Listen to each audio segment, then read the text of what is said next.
Sainath builders Chennai ராஜகீழப்பாக்கத்தில் ready to occupy new flat. மாத வாடகை பட்ஜெட்டில் இஎம்ஐ. நாய்க்கடி மற்றும் ரேபிஸ் காரணமாக உயிரிழப்புகள் அதிகரித்து வருவதை கருத்தில் கொண்டு டெல்லி மற்றும் சுற்றுவட்டார நகரங்களில் தெருவில் சுற்றித் திரியும் எல்லா நாய்களையும் பிடித்து காப்பகங்களில் அடைக்க வேண்டும்.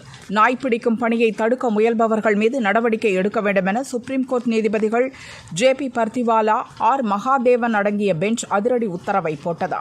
சுப்ரீம் கோர்ட் உத்தரவு தமிழகத்துக்கும் பொருந்தும். சுப்ரீம் கோர்ட் உத்தரவை நிறைவேற்றும்படி அனைத்து உள்ளாட்சி அமைப்புகளுக்கும் தமிழக அரசு சுற்றறிக்கை அனுப்ப வேண்டும் என ஹைகோர்ட் மதுரை கிளை உத்தரவிட்டது. சுப்ரீம் கோர்ட்டின் உத்தரவு நாடெங்கும் உள்ள விலங்குகள் நல ஆர்வலர்களை கடும் அதிர்ச்சியில் ஆழ்த்தியுள்ளது. டெல்லியில் 10 லட்சம் தெருநாய்கள் உள்ளன. அவற்றை காப்பகங்களில் அடைப்பது நடைமுறை சாத்தியமற்றது என பேட்டா அமைப்பு கருத்து கூறியுள்ளது. இந்த தீர்ப்பு கோபத்தின் வெளிப்பாடாக இருக்கிறதே தவிர பகுத்தறிவுடன் எடுக்கப்பட்ட முடிவாக தெரியவில்லை. தீர்ப்பை நடைமுறைப்படுத்த வேண்டுமானால் டெல்லி அரசு 2000 நாய்கள் காப்பகத்தை உருவாக்க வேண்டும் என முன்னாள் மத்திய அமைச்சரும் விலங்குகள் நல ஆர்வலருமான மேனகா கூறினார். See, this judgment has been given. It's a suo motu. The suo motu case, which means that nobody has complained. The judge has taken it upon himself to do this himself. So we were expecting something like this anyway. This judgment seems to have been given without any rational thought. It's a judgment stemming from anger.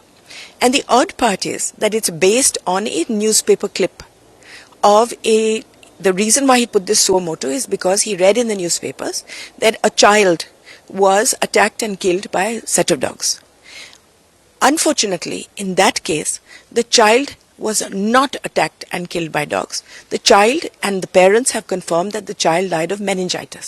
Lok Sabha எதிர்க்கட்சித் தலைவர் ராகுலும் தன் பங்குக்கு ஆவேசம் காட்டியுள்ளார்.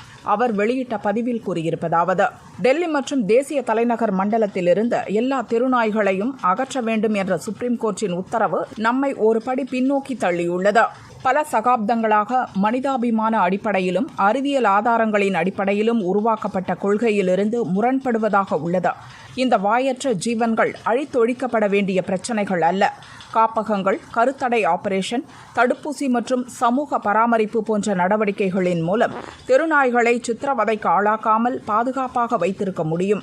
தெருநாய்களை ஒட்டுமொத்தமாக அகற்றும்படி உத்தரவிடுவது கொடூரமானது. இது தொலைநோக்கு சிந்தனை இல்லாத உத்தரவு மட்டுமல்ல, நம்மிடமிருந்து இரக்க உணர்வை பறிக்கும் உத்தரவும் கூட.